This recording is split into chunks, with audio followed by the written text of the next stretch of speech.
नमस्कार दोस्तों, जागृति क्लासेज के ऑनलाइन प्रोग्राम में आप सभी का फिर से एक बार हार्दिक स्वागत है। संविधान में हम लोग मूल अधिकार पढ़ रहे थे और मूल अधिकारों में हमने एक मूल अधिकार कंप्लीट कर लिया है आर्टिकल 14 से 18 तक, जिसका नाम था समानता का अधिकार, राइट टू इक्वलिटी।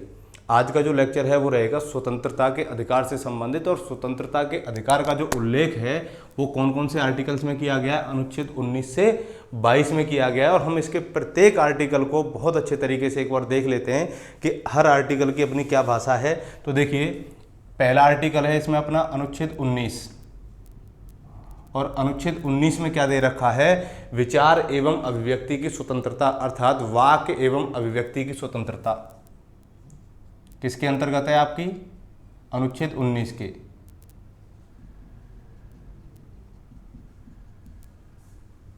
और फिर एक एक करके हम इन आर्टिकल्स को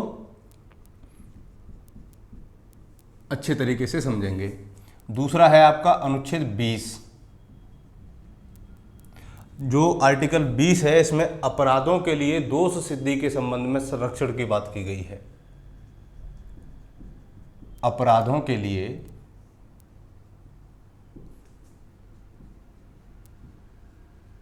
दोष सिद्धि के संबंध में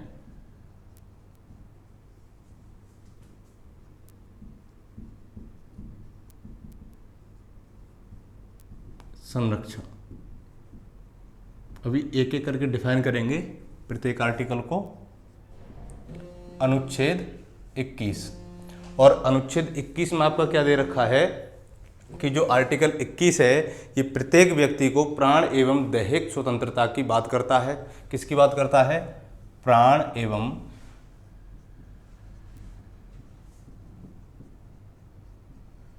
दैहिक स्वतंत्रता। ठीक है, तो प्राण एवं दैहिक स्वतंत्रता की जो बात करता है वो कौन सा आर्टिकल कर रहा है आपका, अनुच्छेद 21 करता है। और जो आपका अनुच्छेद 22 है उसमें कुछ दशाओं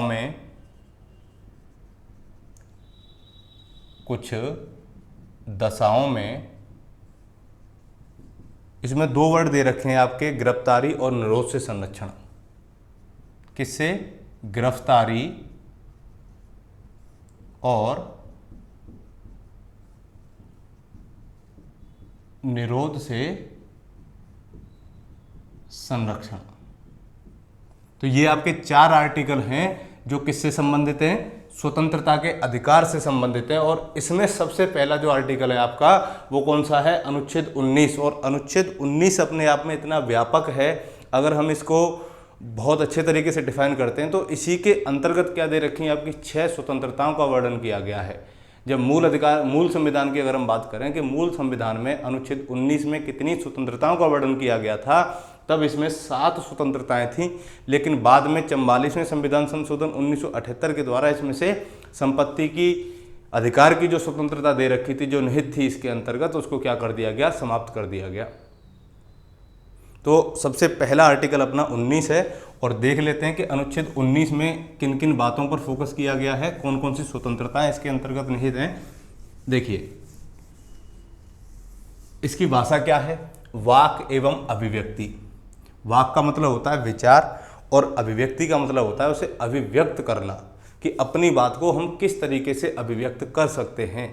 ये किसके अंतर्गत आती है, अनुच्छेद 19 के अंतर्गत आती है। तो अनुच्छेद 19 में क्या दे रखी हैं, 6 स्वतंत्रताएं दे रखी हैं। अगर मूल संविधान की बात की जाए कि मूल संविधान में इसमें कितनी स्वतंत्रताएं थीं,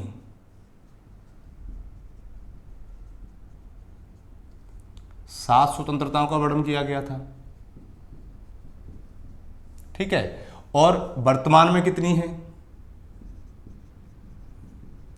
वर्तमान में है इसमें 6 स्वतंत्रता।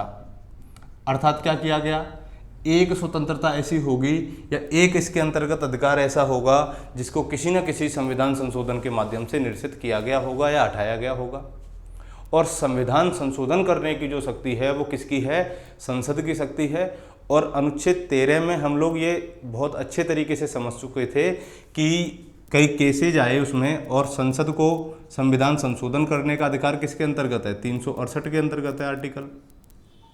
तो आर्टिकल 368 अनुच्छेद 13 के अंतर्गत विधि है या नहीं है, तब क्या होगा? अगर विधि है तो संसद अनुच्छेद 368 के तहत मूल अधिकारों में कटौती या संशोधन नहीं कर सकती। अगर विधि नहीं है, इसे अनुच्छेद 13 के दायरे से अगर इसको बाहर रखा गया है, तब क्या होगा कि संसद मूल अधिकारों में कटौती कर सकती है, बशर्ते उसकी मूल भावना आहत ना हो। ठीक है, तो ये बहुत अच्छे तरीके से आर्टिकल 13 में हम लोग डिस्कस कर चुके हैं। तो एक जो स्वतंत्रता थी वो कौन सी थी? इसमें संपत्ति के अधिकार की स्वतंत्रता दे रखी थी आपकी अनुच्छेद 19 के सब क्लॉज 1 के च में, या ये बोल सकते हैं कि 19(1) का F। तो इसके अंतर्गत संपत्ति के अधिकार की स्वतंत्रता दे रखी थी आपकी। कौन सी? संपत्ति का अधिकार। और संपत्ति के अधिकार एक मूल रूप से भी क्या था? आपका मूल अधिकार था आर्टिकल 31 के अंतर्गत। यानी कि इसके अलावा ये और कौन से आर्टिकल में निहित था? अनुच्छेद 31 में। तो 19 च। अब देखिए ये सवाल आरपीएससी ने पूछा किसमें? एसआई के एग्जाम में, जो 2018 में एसआई का एग्जाम हुआ था, उसमें ये सवाल आया था। और क्वेश्चन क्या था? बड़ा आसान सवाल था, लेकिन इसी क्वेश्चन को घुमा दिया गया और ये कहा गया कि बताइए संपत्ति का अधिकार निम्न में से किस अनुच्छेद में उल्लिखित था, या संपत्ति के अधिकार की स्वतंत्रता। शब्दों पर ध्यान देना कि संपत्ति के अधिकार की स्वतंत्रता किस अनुच्छेद में निहित थी। तो देखिए ऑप्शन क्या थे? Article 31, option C B 32, option C 19(1) च, आर्टिकल डी, ऑप्शन डी में आ जाएगा आपका 21। अब जो लोग बहुत अच्छे तरीके से इसको तैयार करके नहीं गए, उन्होंने तो देखा अनुच्छेद 31 तो इसको लगा दिया, लेकिन जब आरपीएससी की आई तो आरपीएससी ने इसके ऑप्शन ए को क्या मान लिया? गलत मान लिया, और ऑप्शन सी क्या हो गया? सही हो गया। वहाँ सबसे ज़्यादा इंपॉर्टेंट बात क्या है कि शब्दों पर ध्यान देना है कि शब्द क्या कह रहे हैं क्वेश्चन के। क्वेश्चन क्या था कि संपत्ति के अधिकार की स्वतंत्रता निम्न में से किस अनुच्छेद में निहित थी। तो किस अनुच्छेद में निहित थी? आर्टिकल 19(1) F में निहित थी। जब ये पूछा जाए कि संपत्ति का अधिकार मूल अधिकार था और मूल अधिकार के रूप में ये किस अनुच्छेद में शामिल था, तब आंसर क्या आता? आपका 31 आता। लेकिन अब ये आपको याद रखना है कि संपत्ति के अधिकार की जो बात की गई थी वो दो आर्टिकल्स में की गई, एक अनुच्छेद 19(1) F में और एक अनुच्छेद 31 में। तो आपको इन दोनों को याद रखना है। और इनको कब हटाया गया? 44वां कॉन्स्टिट्यूशन अमेंडमेंट हुआ था 1978 में। मोरारजी देसाई की सरकार आई और मोरारजी देसाई ने क्या किया? संपत्ति के अधिकार को मूल अधिकारों की श्रेणी से हटा करके कहाँ डाल दिया? कानूनी अधिकार, लीगल राइट्स में डाल दिया। और अभी तक ये किस भाग में शामिल था? भाग 3 में शामिल था। कब तक? 1978 तक। लेकिन जब इसमें संशोधन किया गया तो ये भाग 3 से अब इसका स्थान परिवर्तित होकर के कहाँ आ गया? भाग 12 में आ गया। और भाग 12 में अनुच्छेद 301 के तहत, किसके? अनुच्छेद 301 के तहत इसको क्या बना दिया गया? कानूनी अधिकार या वैधानिक अधिकार बोल सकते हैं। कानूनी या वैधानिक, ठीक है, वैधानिक अधिकार बन गया। वैधानिक अधिकार, कानूनी अधिकार और मूल अधिकारों में इतना अंतर है कि जो मूल अधिकार हैं ये व्यक्ति का जन्मसिद्ध अधिकार है। इन्हें कुछ विशेष परिस्थितियों में ही आपसे छीना जा सकता है, लेकिन लीगल राइट्स जो होते हैं, कानूनी अधिकार जो होते हैं, ये मूल अधिकारों की अपेक्षा क्या हैं? इनकी जो पावर्स होती है वो कम होती है। इनकी कानूनी तौर पर इनको मान्यता दी जाती है, जबकि इनको किस रूप से मान्यता दी जा रही है? आपको जन्मसिद्ध अधिकार। इसका मतलब क्या होगा कि जो व्यक्ति भारत में पैदा हुआ है वो इसका क्या होगा? जन्मसिद्ध अधिकार होगा, चाहे वो इनके बारे में जानता हो या ना जानता हो। और ऐसा क्यों किया गया कि 44वें संविधान संशोधन में संपत्ति के अधिकार को मूल अधिकारों की श्रेणी से हटाना पड़ा? तो इसके ऊपर हम विस्तार से चर्चा करेंगे जब हम भू राजस्व के बारे में बात करेंगे कि किस तरीके से जमींदारी उन्मूलन को समाप्त किया गया, जमींदारों का उन्मूलन किया गया, किसानों को भूमि के पट्टे दिए गए, जमींदारों के लिए एक फिक्स एरिया कर दिया गया, क्राइटेरिया बना दिया गया कि इतने एकड़ से ज़्यादा ज़मीन आपके पास नहीं होगी। अगर उससे ज़्यादा ज़मीन आपके पास होती है तो उसका क्या कर लिया जाएगा? वो सरकार के अधीन चली जाएगी, सरकार उसको आपसे छीन लेगी और जो भूमिहीन किसान हैं उनमें बांट देगी। तो 1951 से ही ये प्रोसेस चलती रही और 1951वीं संसद ने क्या किया, पहला कॉन्स्टिट्यूशन अमेंडमेंट किया और फर्स्ट कॉन्स्टिट्यूशन अमेंडमेंट 1951 में हुआ था, यानी कि संविधान लागू हुआ है 1950 में, और उसके एक साल बाद में क्या हुआ, संविधान संशोधन करने की आवश्यकता पड़ गई। क्यों हुआ ये हुआ इसलिए क्योंकि हमारी प्रस्तावना में जो राज्य व्यवस्था के जो हमारे लोकतंत्र के उद्देश्य थे वो क्या थे कि हम प्रत्येक नागरिक को सामाजिक, आर्थिक और राजनीतिक न्याय उपलब्ध करवाएंगे। तो किस प्रकार से आर्थिक विषमताओं को भारत में दूर किया जाए, किस प्रकार से सामाजिक विषमताओं को दूर किया जाए, तो सरकार अपने इस लक्ष्य को प्राप्त करने के लिए उसने कानूनी तौर पर क्या किया, एक अधिनियम बना दिया और संविधान में कौन सी अनुसूची जोड़ दी गई, 9 शेड्यूल जोड़ दी गई, 9वीं अनुसूची जोड़ दी गई। और 9 शेड्यूल किससे संबंधित है, आपकी भूमि सुधारों से संबंधित है। इस पर काफ़ी विवाद चला और विवाद इतना गहरा होता चला गया कि 1951 में ये कॉन्स्टिट्यूशन अमेंडमेंट आया जिसके तहत 9वीं अनुसूची संविधान में जोड़ी गई।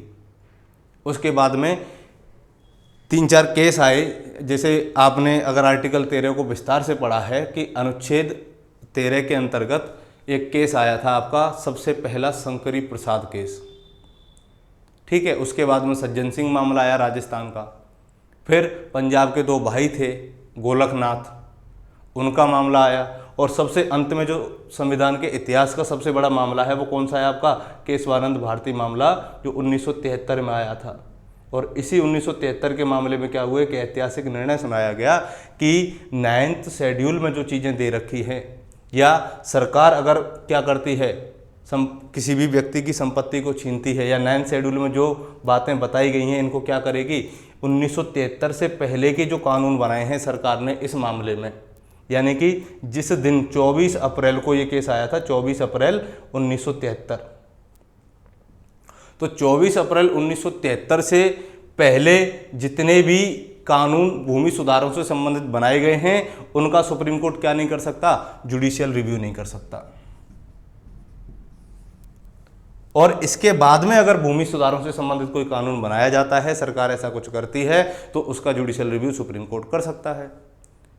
तो ऐसा निर्णय क्यों दिया, क्योंकि देखिए पहले जो जमींदार थे, सबसे ज़्यादा ज़मीनें किनके पास थी, जमींदारों के पास थी। किसान अपने क्या थे, भूमिहीन थे शुरू से ही, क्योंकि जमींदारों ने क्या किया था, राज किया है भारत पर पहले से ही। अंग्रेजों के और किसानों के मध्य में बिचौलिए की जो भूमिका निभाई वो किसने निभाई, जमींदारों ने निभाई। वही क्या करते थे, किसानों से टैक्स कलेक्ट करते थे और अंग्रेजों तक, कंपनी तक उस टैक्स को पहुंचाते थे। बाद में वो ज़मीनें भी उनकी रह गईं। फिर सरकार ने एक अभियान चलाया, भूदान आंदोलन, विनोबा भावे के नेतृत्व में, ठीक है।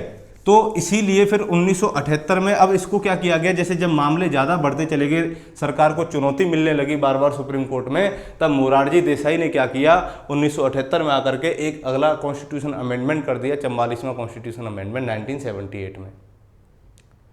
मोरारजी देसाई जिस पार्टी से थे उसका नाम था जनता पार्टी। ये इमरजेंसी के बाद में पार्टी उभरी थी, और इमरजेंसी के बाद में जब ये पार्टी उभरी तो पीएम के रूप में कौन बन के आए, मोरारजी देसाई। मोरारजी देसाई, ठीक है।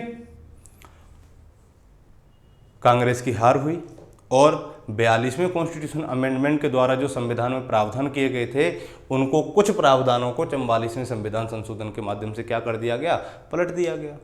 क्योंकि इंदिरा गांधी ने 1976 में इमरजेंसी के दौरान संविधान में इतने परिवर्तन किए थे कि कुछ राजनीतिक विशेषज्ञों ने उस संविधान संशोधन को क्या कह दिया, मिनी कॉन्स्टिट्यूशन कह दिया, लघु संविधान बोल दिया गया कि जो 42वां संविधान संशोधन है ये संविधान का छोटा रूप है, ठीक है। इसके अंतर्गत इतने प्रावधान इंदिरा गांधी ने जोड़े। तो इंदिरा गांधी को चुनौती देने के लिए मोरारजी देसाई साहब ने क्या किया, अगला कॉन्स्टिट्यूशन अमेंडमेंट कर दिया, जिसके तहत जो चीज़ें उसमें बदली गई थी उनको दोबारा से परिवर्तित कर दिया गया, ठीक है। तो इस तरीके से क्या किया गया, संपत्ति के अधिकार को भाग 3 की श्रेणी से निकाल करके किस में डाल दिया, भाग 3 में डाल दिया। और अनुच्छेद पूछा जाए तो आप बताना, अनुच्छेद 300A में ये अब क्या बन गया है, कानूनी या वैधानिक अधिकार, लीगल राइट्स बना दिया गया है, ठीक है। तो ये तो क्या थी। अब ये देख लेते हैं कि वर्तमान में इसमें जो 6 स्वतंत्रताएं निहित हैं वो कौन कौन सी हैं।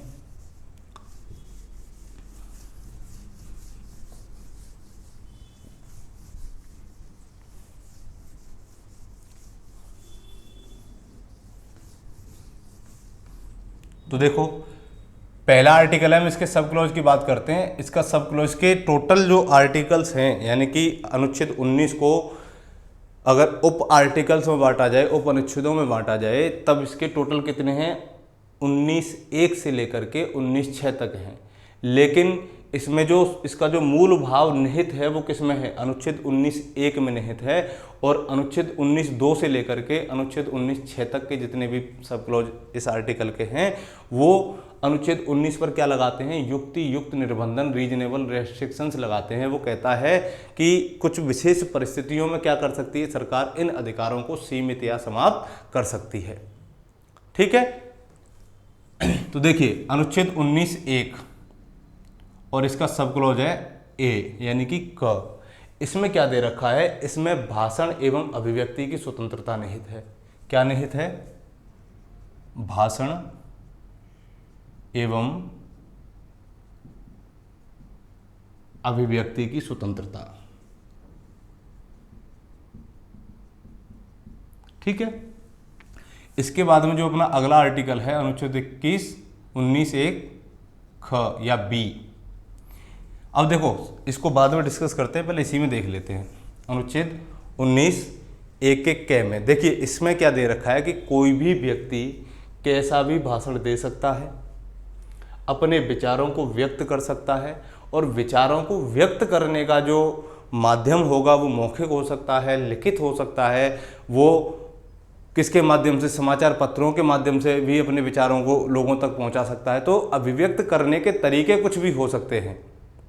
और इसी के तहत फिर क्या हुआ? एक केस आया 1985 में, और उस केस का नाम था इंडियन एक्सप्रेस वर्सेज भारत संघ। और इस केस में एक निर्णय दिया सुप्रीम कोर्ट ने कि जो प्रेस की स्वतंत्रता का अधिकार है वो भी किस में निहित है? अनुच्छेद 19 में निहित है। तो प्रेस की स्वतंत्रता की अगर बात आपसे पूछी जाए कि प्रेस की स्वतंत्रता किस आर्टिकल में निहित है, तो प्रेस की स्वतंत्रता अनुच्छेद 19(1) के क में निहित है। ठीक है, अब इस आर्टिकल के ऊपर अनुच्छेद 19(1) के ऊपर क्या लगाए गए हैं? कुछ रीजनेबल रेस्ट्रिक्शंस लगाए गए हैं कि अगर देश में कुछ ऐसी समस्याएं उत्पन्न हो जाती हैं तो उस आधार पर इस अनुच्छेद को क्या कर दिया जाएगा? सीमित कर दिया जाएगा या उसको निलंबित कर दिया जाएगा। तो ऐसे कौन कौन से रीजनेबल रेस्ट्रिक्शंस की बात संविधान करता है अनुच्छेद 19(1) के संदर्भ में, तो देख लेते हैं। रीजनेबल रेस्ट्रिक्शंस जिसे बोला जाता है युक्ति युक्त, अर्थात ऐसे रीजन जो तार्किक हों और उनके आधार पर ही इसको क्या किया जाएगा? सीमित किया जाएगा। तो देखो जैसे मान लीजिए कि अगर भारत की सुरक्षा और संप्रभुता की अगर बात आ जाती है तो वहां पर क्या किया जाएगा? इस अनुच्छेद की जो स्वतंत्रताएं वो क्या हो जाएंगी? सीमित हो जाएंगी। भारत की सुरक्षा एवं संप्रभुता। ठीक है, और इसके अलावा अगर कोई न्यायालय की अवमानना का मामला आता है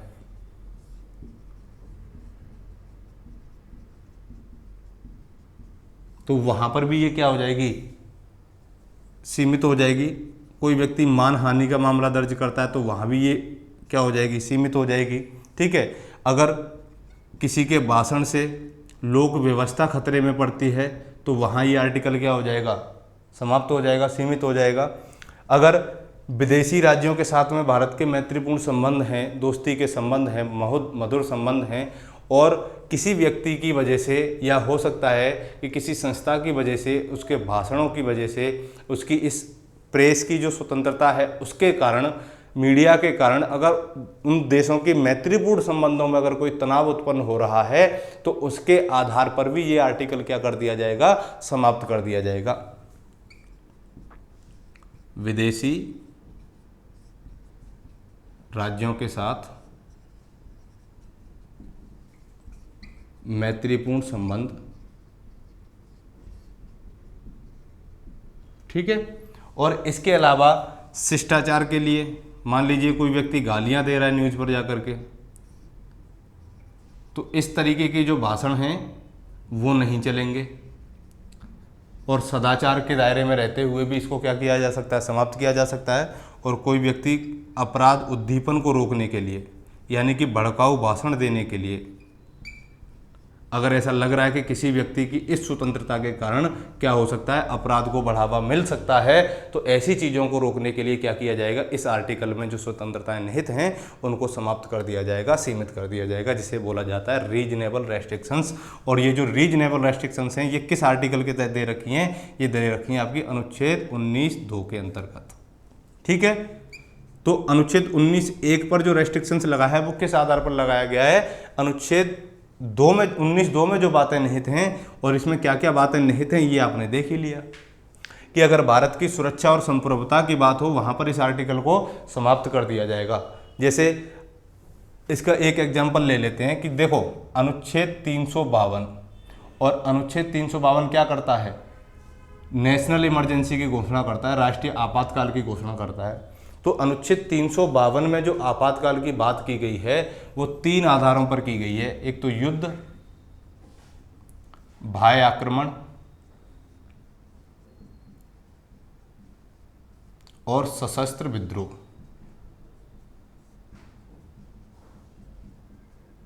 ठीक है, ये 3 आधार किसमें बताए गए हैं, नेशनल इमरजेंसी के अनुच्छेद 352 में बताए गए हैं कि अगर 3 आधारों पर क्या लगेगी, आपातकाल लगेगा, तब क्या होगा, क्या मूल अधिकार सीमित हो जाएंगे, क्या मूल अधिकार निलंबित हो जाएंगे।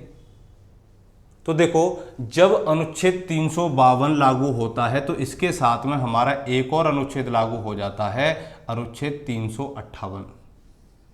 कौन सा आर्टिकल लागू हो जाएगा, अनुच्छेद 358। और इसमें स्पष्ट रूप से लिखा गया है कि अगर आपातकाल की घोषणा, क्या लिखा है, अगर आपातकाल की घोषणा युद्ध और बाह्य आक्रमण के आधार पर होती है,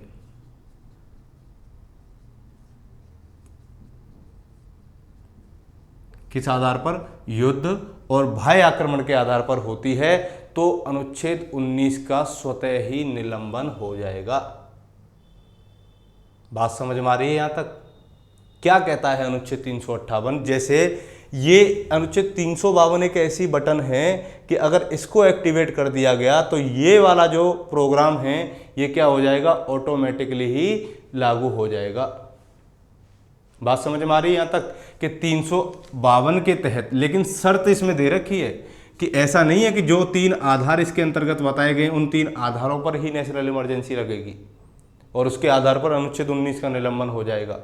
इसमें 2 चीज़ें दे रखी हैं कि अगर किसी बाहरी देश के साथ में युद्ध चल रहा है या किसी दूसरे देश ने आपके ऊपर आक्रमण कर दिया है, तब क्या होगा कि अनुच्छेद 358 के तहत जो आर्टिकल किसमें, 19 में जो स्वतंत्रताएं निहित हैं वो क्या हो जाएंगी, निलंबित हो जाएंगी।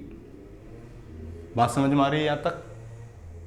ठीक है, तो अगर अनुच्छेद 19 के निलंबन की बात की जाए कि अनुच्छेद 19 का जो निलंबन है वो किस अनुच्छेद के तहत होता है, 358 के तहत होता है। ठीक है, तो राष्ट्रीय आपातकाल के दौरान, तो राष्ट्रीय आपातकाल इसलिए लगाया जाता है ताकि देश की एकता अखंडता की रक्षा की जा सके और संप्रभुता की रक्षा की जा सके, जिससे क्या होगा कि जो बुरे तत्व समाज में हैं वो क्या कर पाएंगे, देश के ऊपर ज़्यादा हावी नहीं हो पाएंगे, जिससे देश की स्वतंत्रता की जो बात है, देश की एकता की जो बात है, उसका जो अस्तित्व है वो खतरे में नहीं पड़ेगा। तो इसके लिए किसको ये अधिकार दिया गया है, प्रेसिडेंट साहब को दिया गया है, राष्ट्रपति को ये अधिकार दिया गया है कि राष्ट्रपति 352 के तहत क्या कर सकता है, आपातकाल की घोषणा कर सकता है। तो यहाँ से एक सवाल बनेगा कि राष्ट्रपति निम्नलिखित में से किसे निलंबित कर सकता है, तो आपको आंसर देना है मौलिक अधिकारों को निलंबित कर सकता है। अगर ये पूछा जाए क्या राष्ट्रपति अनुच्छेद 19 को निलंबित कर सकता है, तब आप कहना कि राष्ट्रपति अनुच्छेद 19 को स्वयं निलंबित नहीं करता। वो कब होता है, वो तो ऑटोमेटिक हो जाता है क्योंकि उसका प्रावधान किस आर्टिकल में दे रखा है, 358 में दे रखा है। यानी कि जब वो 352 को लागू करेगा तो 358 के तहत ये तो ऑटोमेटिक लागू हो जाएगा। लेकिन अगर अनुच्छेद 352 इस आधार पर लागू किया गया कि देश में सशस्त्र विद्रोह के आधार पर क्या हो गया है, इमरजेंसी की घोषणा की गई है, तो जब सशस्त्र विद्रोह लागू के आधार पर आपातकाल लगेगा तब अनुच्छेद 19 का निलंबन नहीं होगा। ये भी बात आपको याद रखनी है। सिर्फ क्या आधार हैं? ये दो ही आधार हैं जिनके आधार पर अनुच्छेद 19 को समाप्त किया जाता है। अगर सशस्त्र विद्रोह के आधार पर आपातकाल की घोषणा होगी तो अनुच्छेद 19 निलंबित नहीं होगा। और ऐसा 44वें संविधान संशोधन में मोरारजी देसाई साहब ने ऐसा इसलिए किया था कि 1975 में 25 जून को जब इमरजेंसी की घोषणा की गई थी तो इंदिरा गांधी ने लोगों के सभी मौलिक अधिकारों को छीन लिया था। यानी कि ना तो वो संघ बना सकते हैं, ना ही इकट्ठा हो सकते हैं 4 से अधिक लोग। अगर ऐसा होता तो क्या कर दिया जाता उनके साथ? उनको सीधे शूट एंड साइड का ऑर्डर था। तो कांग्रेस के लगभग आधे मंत्रिमंडल को, या कहते हैं कि जो मोरारजी देसाई का मंत्रिमंडल था, इन सबको क्या कर दिया गया? एक लोक नायक के नाम से बिहार के सबसे प्रसिद्ध नेता जयनारायण प्रकाश, इन्होंने एक आंदोलन छेड़ा था उस समय, तो इन सभी लोगों को क्या कर दिया गया? जेल के अंदर डाल दिया गया। और वो जो इमरजेंसी लगी थी उस समय ये वाला शब्द संविधान में नहीं था, इसकी जगह क्या था? आंतरिक अशांति शब्द शामिल था। और इस आंतरिक अशांति के आधार पर क्या कर दिया गया? अनुच्छेद 19 का निलंबन कर दिया गया। तो अब जो लोग इसकी सजा भुगत के आए हैं तो उन्होंने क्या किया? मोरारजी देसाई साहब बहुत बुरे तरीके से इसमें फंसे थे, तो उन्होंने सत्ता में जैसे ही वो आए उन्होंने आंतरिक अशांति के आधार पर सशस्त्र विद्रोह कर दिया और अनुच्छेद 358 में ये आधार बना दिए कि इनके आधार पर अनुच्छेद 19 निलंबित होगा, नहीं तो नहीं होगा। इसके बाद में एक आर्टिकल आता है आपका अनुच्छेद 359, और अनुच्छेद 359 में राष्ट्रपति को ये शक्ति है कि वो मौलिक अधिकारों को निलंबित कर सकता है। ठीक है, चलिए आगे बढ़ते हैं। ये बात समझ में आ गई। अब अगला आर्टिकल आता है आपका अनुच्छेद 19 1 का भाग ख, यानी कि दूसरी स्वतंत्रता कौन सी है?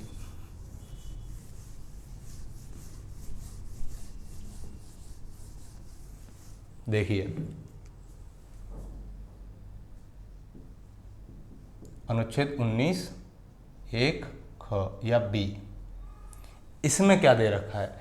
इसमें कुछ नहीं है। इसके अंतर्गत एक बात दे रखी है कि कोई भी व्यक्ति शांतिपूर्ण और हथियार रहित सम्मेलन कर सकता है। ठीक है, शांतिपूर्ण व हथियार रहित सम्मेलन की स्वतंत्रता या सम्मेलन का अधिकार। ठीक है, इसको तो आराम से समझ गए होंगे कि अगर आप चाहें तो जैसे गांधी जी अहिंसा पर चलते थे, इसी तरीके से देश में लोकतंत्र है और लोकतंत्र में सरकार तक अपनी बात पहुंचाने के लिए क्या किया जाता है? आंदोलनों का सहारा लिया जाता है। ठीक है, सम्मेलनों का सहारा लिया जाता है। तो ये जो सम्मेलन होंगे वो कैसे होंगे? शांतिपूर्ण होंगे, यानी कि इनमें हिंसा को बर्दाश्त नहीं किया जाएगा। अगर ऐसा होता है तो पुलिस क्या कर देती है? उनके ऊपर लाठीचार्ज कर देती है, और सरकार भी क्या करती है? बढ़ चढ़ के भाग लेती है। तो उस समय इन स्वतंत्रताओं से व्यक्तियों को, नागरिकों को क्या कर दिया जाता है? वंचित कर दिया जाता है। ठीक है, अब एक बात आती है कि अनुच्छेद 19 1 ख में जो स्वतंत्रता दे रखी है, इन स्वतंत्रताओं को रीजनेबल रेस्ट्रिक्शंस किस आधार पर लगाए गए हैं कि इनके भी कुछ रीजनेबल रेस्ट्रिक्शंस होंगे। ठीक है, तो देखिए इसके लिए अनुच्छेद 3 के आधार पर इस पर क्या लगाए गए हैं? युक्ति युक्त निर्बंधन लगाए गए हैं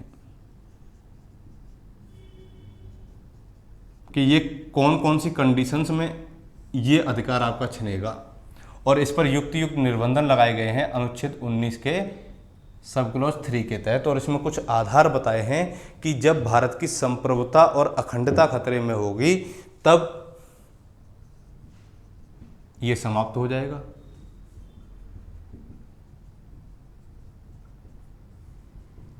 एवं अखंडता। देखिए अनुच्छेद 19(2) में क्या आधार था? भारत की एकता और संप्रभुता, यानी कि सुरक्षा और संप्रभुता। यहां भारत की संप्रभुता और अखंडता की बात की गई है। दूसरी, अगर लोक व्यवस्था में इसके कारण कोई व्यवधान उत्पन्न हो रहा है तब ये आर्टिकल आपका सीमित हो जाएगा। तो ये दो आधार अनुच्छेद 19(3) में बताए हैं कि इन दो आधारों पर इस अनुच्छेद को क्या किया जा सकता है? सीमित किया जा सकता है। ठीक है, अगला एक और आर्टिकल आता है आपका अनुच्छेद 19(1) ग, और अनुच्छेद 19(1) ग में क्या दे रखा है कि संगम या सहकारी समिति बनाने का अधिकार, संगम या सहकारी समिति बनाने का अधिकार। तो देखो, अगर हम मूल संविधान की बात करते हैं कि मूल संविधान में इस आर्टिकल में क्या प्रावधान था, इसमें केवल यही था कि संगम बनाने का अधिकार, संघ बनाने का अधिकार। ठीक है, तो देखो अब ये जो शब्द है इसमें कौन सा, सहकारी समिति, ये जो शब्द था इसमें मूल संविधान में शामिल नहीं था। इसका मतलब इसको बाद में जोड़ा गया, और बाद में जोड़ा गया तो कोई ना कोई संविधान संशोधन हुआ होगा। तो 2011 में 97 यानी कि 97वां कॉन्स्टिट्यूशन अमेंडमेंट हुआ, और उसके माध्यम से इसमें एक शब्द जोड़ दिया, क्या, सहकारी समिति। और इसके आधार पर क्या बनाई जा सकती है, सहकारी समिति का गठन कई लोग मिलकर के कर सकते हैं। ठीक है, और इसके ऊपर कोई भी रीजनेबल रेस्ट्रिक्शंस नहीं लगाया गया, ये बात आपको याद रखनी है। ठीक, चलिए अनुच्छेद 19 ही अपने आप में बहुत व्यापक है। अगर इसको एक बार आप लोग समझ गए तो जिंदगी में आपको दोबारा से इस आर्टिकल को पढ़ने की आवश्यकता नहीं पड़ेगी। बहुत ही बेसिक स्तर से आपको समझ में आ रहा होगा ये सब। और किताब की भाषा पे मत जाना, आपको जो भाषा उचित लगे, आपको जो भाषा आसान लगे, आप उसी भाषा में इसको क्या कर सकते हो, लिख सकते हो, समझ सकते हो। और मैं तो ये कहता हूँ कि आप खुद के अपने नोट्स बनाइए अपनी भाषा में, ताकि एग्जाम से पहले उनका रिवीजन करने में आपको क्या मिल सके, हेल्प मिल सके। चलिए, आर्टिकल 19 एक घ या डी, इसमें दे रखा है अबाध संचरण का अधिकार। क्या दे रखा है, अबाध यानी कि बिना रोक टोक के, संचरण यानी घूमने फिरने का।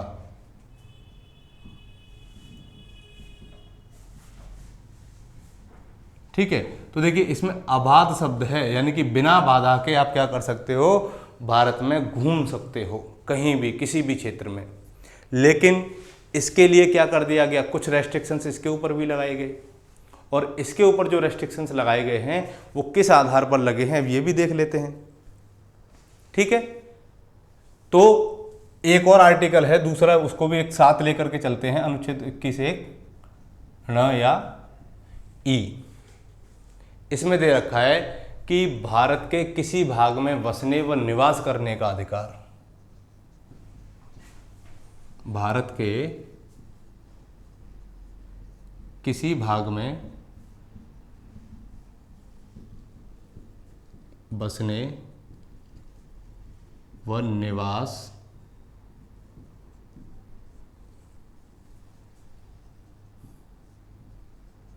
करने का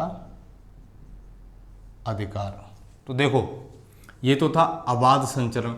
अबाध संचरण का कि आप भारत में कहीं भी घूम सकते हो, आ जा सकते हो। इसमें है कि आप भारत के किसी भी भाग में जाकर के बस सकते हो, घर बना सकते हो और वहाँ निवास कर सकते हो, या वहाँ के स्थायी निवासी बन सकते हो। लेकिन इस पर भी कुछ ना कुछ रीजनेबल रेस्ट्रिक्शंस लगे होंगे, और किन आधारों पर इस पर रीजनेबल रेस्ट्रिक्शंस लगे हैं तो उसको भी देख लेते हैं कि इस पर जो युक्त निर्बंधन लगाए गए हैं,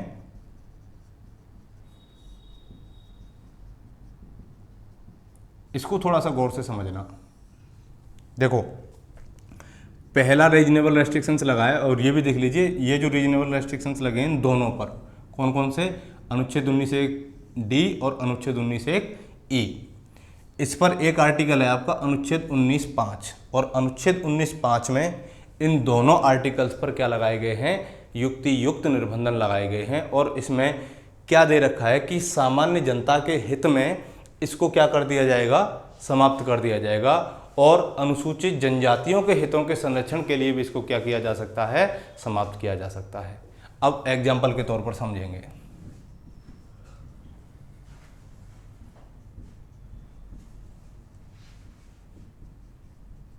सामान्य जनता के हित के लिए, ठीक है। और दूसरा है अनुसूचित जाति यानी कि जनजाति, अनुसूचित जनजाति जिसे शेड्यूल ट्राइब्स बोलते हैं, के संरक्षण के हित के लिए।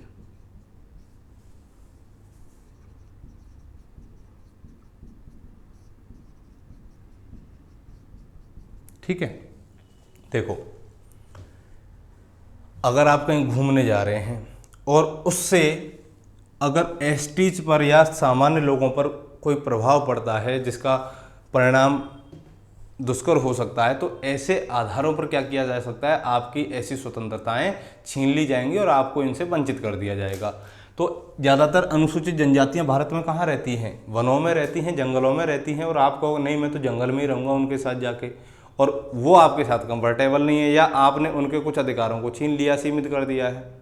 तो एसटी के हितों का संरक्षण यानी कि उनको क्या किया जाता है, उनको संरक्षित करने के लिए सरकार क्या कर सकती है, आपके इन अधिकारों से आपको वंचित कर सकती है। और ऐसा अधिकार किसके पास है, संसद के पास है। ठीक है, एक आर्टिकल अभी मैं चर्चा कर ही चुका था आपकी 19(1) की, ठीक है, एफ, इसको क्या कर दिया गया, समाप्त कर दिया गया। अब लास्ट आर्टिकल हमारा इसके अंतर्गत क्या कौन सा बचा है, अनुच्छेद 19(1)(6), और इसमें क्या दे रखा है कि कोई भी वृत्ति, उपजीविका, व्यवसाय या व्यापार की स्वतंत्रता, ठीक है, यानी कि कोई भी व्यक्ति कोई भी उपजीविका यानी कि अपने जीवन को चलाने के लिए कोई भी व्यापार शुरू कर सकता है, ठीक है, कुछ भी कर सकता है। मतलब ये मान लीजिए कि इसके अंतर्गत वह अपने पेट को पालने के लिए, अपनी फैमिली को पालने के लिए क्या करेगा, कोई भी व्यापार कर सकता है, दुकान खोल सकता है, रेडी लगा सकता है, ठीक है, शोरूम डाल सकता है, कोई भी बिजनेस कर सकता है। तो इन सब का अधिकार हमें किसके अंतर्गत मिला है, अनुच्छेद 1(6) के अंतर्गत मिला है।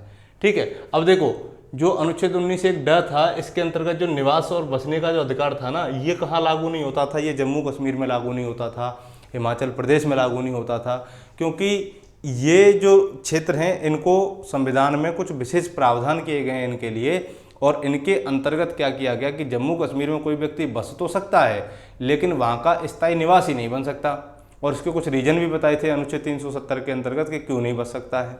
अब वो समाप्त हो गए हैं आपके, अब कोई खतरा नहीं है। अगर आप चाहें तो लाल चौक पर जाकर के जोधपुर मिष्ठान भंडार खोल सकते हैं, ठीक है, सरस डेयरी की कोई भी ब्रांच वहाँ डाल सकते हैं। अब ऐसा कोई रेस्ट्रिक्शंस उसके ऊपर लागू नहीं होगा।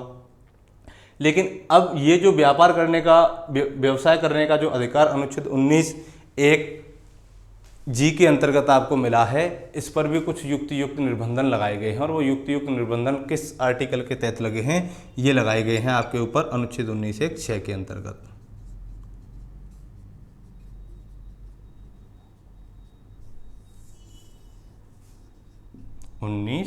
के अंतर्गत, और उसमें कुछ आधार बताए हैं कि सामान्य जनता के हितों के लिए इस पर क्या किया जा सकता है, प्रतिबंध लगाया जा सकता है।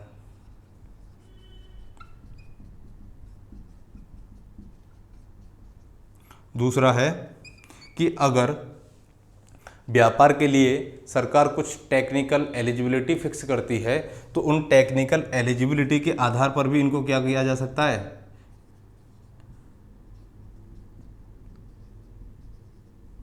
सीमित किया जा सकता है। दूसरा है कि अनैतिक रूप से व्यापार को रोकने के लिए, क्या करने के लिए, ऐसा कार्य जो अनैतिक हो, तो अनैतिक कार्यों को रोकने के लिए भी क्या किया जाएगा, इसको सीमित कर दिया जाएगा। एक उदाहरण की मदद से समझते हैं। एक व्यक्ति तो ऐसा है जो ईमानदारी से व्यापार कर रहा है, मान लीजिए कोई व्यक्ति ए है और इसका काम है किसका, किराने का, और किराने की दुकान में ये क्या कर रहा है, ईमानदारी से सामान बेच रहा है जो चल रहा है मार्केट में उसी भाव में, और दूसरा उसमें कोई भी मिलावट ये नहीं कर रहा है।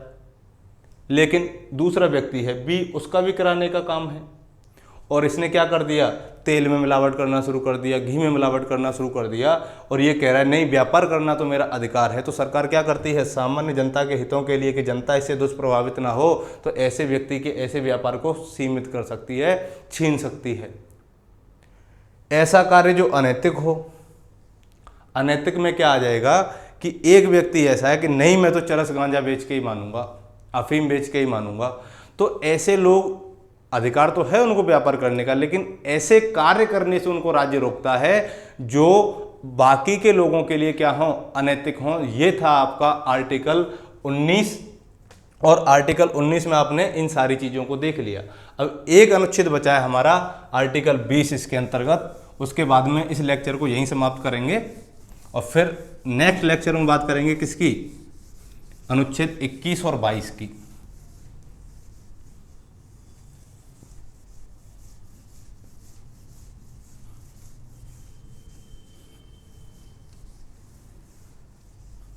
चलिए, आर्टिकल 20 क्या कहता है। ठीक है, देखो आर्टिकल 20 में जो बातें कही गई हैं, इसका जो मूल भाषा है वो है दोष सिद्धि के संबंध में संरक्षण। क्या है,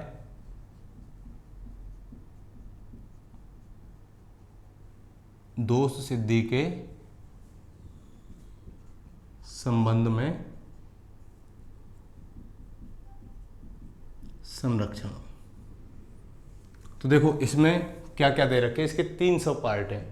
इसके अगर उद्देश्य की बात करते हैं कि इस आर्टिकल को शामिल करने के पीछे संविधान निर्माताओं का क्या उद्देश्य रहा था, तो इनका उद्देश्य था कि राज्य किसी भी व्यक्ति को मनमाने तरीके से क्या ना कर सके, दंडित न कर सके। इसलिए दोष सिद्धि के संबंध में प्रत्येक व्यक्ति को क्या दिया जाएगा, एक संरक्षण प्रदान किया जाएगा। और ये संरक्षण किस आर्टिकल के तहत प्रदान किया गया, अनुच्छेद 20 के तहत प्रदान किया गया है।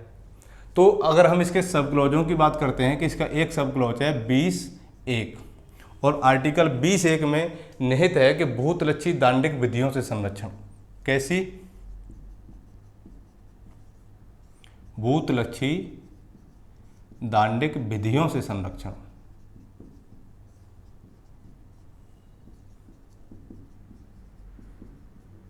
देखो इसका जो मीन्स होगा वो क्या होगा, इसका मतलब है कि किसी व्यक्ति को तब तक दोषी नहीं माना जाएगा जब तक कि उसने ऐसा कोई कार्य करते समय किसी प्रवृत्त विधि का अतिक्रमण नहीं किया हो। ये तो हो गई संविधान की भाषा। अब सामान्य भाषा में समझते हैं। मान लीजिए कोई व्यक्ति है, उसने कोई ऐसा कार्य कर दिया या ऐसा अपराध कर दिया जो मान लो कि आज तो वो अपराध की श्रेणी में नहीं आता है, लेकिन भविष्य में अगर उसके ऊपर कोई कानून बना दिया जाए और उस समय वो कार्य क्या हो, अपराध की श्रेणी में शामिल हो, तब क्या उस व्यक्ति को अपराधी घोषित किया जाएगा? नहीं किया जाएगा। क्यों नहीं किया जाएगा? क्योंकि उसने वो कार्य उस समय किया है जिस समय वो अपराध की श्रेणी में शामिल नहीं था। इसीलिए इसको क्या कहा गया है, भूतलक्षी दांडिक विधियों से संरक्षण। भूतलक्षी दांडिक विधि यानी कि ऐसी विधि जो आपराधिक कृत्य को रोकने के लिए बनाई गई है। जैसे जो जितने भी क्रांतिकारी थे वो क्या थे, अंग्रेजों के लिए आतंकवादी थे। लेकिन अगर हम उन्हीं की बात भारतीय संदर्भ में करते हैं तो वो हमारे लिए पूजनीय हैं, श्रेष्ठ हैं। तो ऐसा क्यों है? देखो, अगर अंग्रेजों के समय पर अगर अंग्रेज सरकार का कोई विरोध करता था तो वो उनका क्या हो जाता था, अपराधी हो जाता था। तो अंग्रेज सरकार का अगर वो कानून आज भी भारत में लागू होता और उस समय जितने भी हमारे जो क्रांतिकारी लोग थे उनको जेलों में भी भेज दिया गया। अगर उसी कानून के आधार पर 1950 को कुछ लोगों को क्या किया गया, रिहा भी किया गया, कि वो कानून तो वहीं समाप्त हो गया। अब जो विधियां उस समय लागू थी वो उस समय अपराध था, आज के समय में वो अपराध नहीं है। तो अगर मैं एक एग्जाम्पल के तौर पर बात करते हैं, रानी गेंडिल्यू को आपने नाम सुना होगा, जो मणिपुर आंदोलन से जुड़ी हुई थी, जिनको अंग्रेजों ने क्या कर दिया, जेल में डाल दिया। लेकिन जैसे ही देश आज़ाद हुआ तो नेहरू जी ने उनको क्या कर दिया, रिहा कर दिया। क्यों? क्योंकि उस समय वो उनके लिए अपराध था, आज के समय में वो अपराध नहीं है। तो भूतलक्षी दांडिक विधियों से संरक्षण कौन सा आर्टिकल प्रदान करता है? आर्टिकल 20 का भाग 1। एक आर्टिकल और आता है इसमें, अनुच्छेद 20 का भाग 2, और इसमें कहा गया है दोहरे दंड से संरक्षण।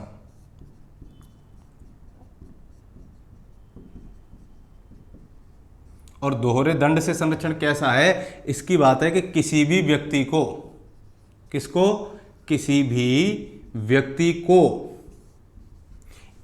क्या नहीं किया जाएगा, एक दंड के लिए एक बार से अधिक अभियोजित और दंडित नहीं किया जाएगा। ठीक है, क्या नहीं किया जाएगा कि किसी भी व्यक्ति को एक ही अपराध के लिए अगर उसने अपराध एक किया है तो उसको एक बार में एक ही दंड दिया जाएगा, ना कि एक से अधिक दंड उसको एक ही अपराध के लिए दिया जाएगा। ठीक है, तो ये किससे प्रावधान कर रहा है, किससे संरक्षण दे रहा है? ये देता है हमें दोहरे दंड से संरक्षण, कि एक अपराध के लिए किसी व्यक्ति को एक बार से अधिक ना तो उसको अभियोजित किया जाएगा और ना ही उसको दंडित किया जाएगा। अभियोजित का मतलब है उसको अरेस्ट करना। ठीक है, एक आर्टिकल आता है इसी के अंतर्गत 20 का सब क्लॉज 3, और इसकी जो भाषा है वो है कि किसी व्यक्ति को या किसी अभियोजक को किसी अपराधी को अपने ही विरुद्ध गवाही देने के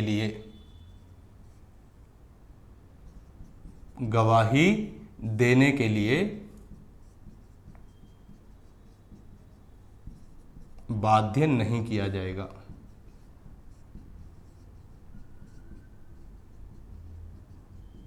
ठीक है, ये था आपका अनुच्छेद 20 का पार्ट 3।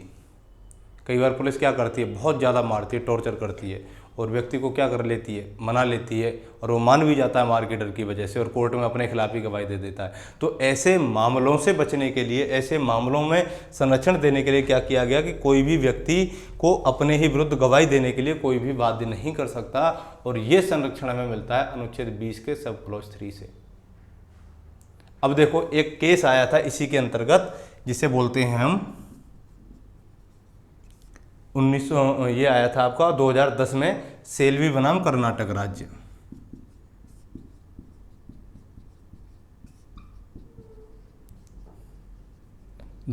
में ये केस आया था, और इस केस के अंतर्गत क्या किया गया कि अपने ही विरुद्ध गवाही, इसके अलावा जिसे नारकोटिक्स है,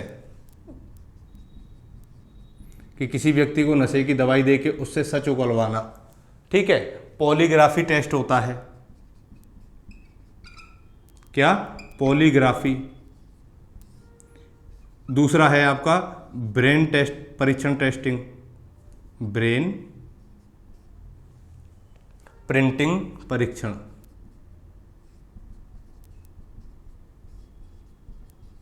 तो सुप्रीम कोर्ट ने क्या किया, इन तीनों को क्या कर दिया गया, अवैध घोषित कर दिया, कि अगर किसी व्यक्ति के साथ में इस आधार पर साक्ष्य जुटाए जाते हैं तो वो क्या होंगे, असंवैधानिक होंगे, इनको कोर्ट नहीं मानेगा। और ये जो निर्णय दिया था, ये के.जी. बालकृष्णन की पीठ ने दिया था। ये सुप्रीम कोर्ट के बड़े ही फेमस जज रहे हैं के.जी. बालकृष्णन। तो के.जी. बालकृष्णन ने, इनकी 3 सदस्यीय पीठ बैठी थी। कितनी सदस्यीय, 3 सदस्यीय। और इस 3 सदस्यीय पीठ के ये कौन थे, अध्यक्ष थे।